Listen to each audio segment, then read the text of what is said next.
ইসরায়েলের সঙ্গে দীর্ঘদিন ধরে ছায়াযুদ্ধে জড়িয়ে থাকা ইরান অতীতেও মোসাদ সংশ্লিষ্টতার সন্দেহে বহুজনকে গ্রেফতার ও মৃত্যুদণ্ড কার্যকর করেছে। বিশেষ করে ইরানের পরমাণু কর্মসূচি নস্যাৎ করতে গিয়ে যেসব নাশকতা ও গুপ্ত হত্যা সংঘটিত হয়েছে তার পেছনে মোসাদের হাত রয়েছে বলে দাবি করে আসছেন তেহরান। 2020 সালে তেহরানে ইরানের শীর্ষ পারমাণবিক বিজ্ঞানী মোহসেন ফখরিজাদেহকে হত্যার জন্য ইসরায়েলকে দায়ী করেছিল দেশটি। এছাড়াও একাধিকবার নাতাজ পারমাণবিক কেন্দ্রে বিস্ফোরণ ও অগ্নিকাণ্ডের ঘটনা তদন্তে মোসাদের সংশ্লিষ্টতা পাওয়া গেছে বলে জানিয়েছে ইরানের গোয়েন্দা বিভাগ। ইরান ও ইসরায়েলের মধ্যকার সম্পর্ক কয়েক দশক ধরেই চরম বৈরিতায় পরিণত হয়েছে। স্যান্ডেলিনা সো, রূপচর্চায় আভিজাত্য।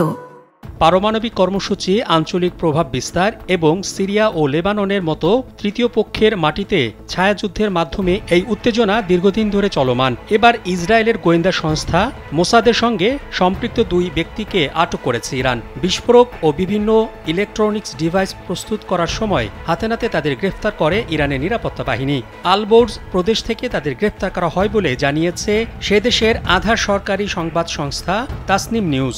ইরানের নিরাপত্তা বাহিনীর বরাত দিয়ে সংবাদ সংস্থাটি জানায়, ওই দুই ব্যক্তি বিদেশি নির্দেশনায় নাশকতামূলক কর্মকাণ্ডের পরিকল্পনায় যুক্ত ছিল। তাদের কাছ থেকে বিপুল পরিমাণ বিস্ফোরক দ্রব্য, ইলেকট্রনিক্স সরঞ্জাম এবং সন্দেহজনক নথিপত্র উদ্ধার করা হয়েছে। আটকদের নাম পরিচয় প্রকাশ করা হয়নি, তবে তাদের দেশীয় আইনে সন্ত্রাসবাদ, বিদেশি গোয়েন্দা সংস্থাকে সহযোগিতা এবং রাষ্ট্রীয় নিরাপত্তা বিঘ্নের অভিযোগে বিচার করা হবে বলে জানিয়েছে কর্তৃপক্ষ।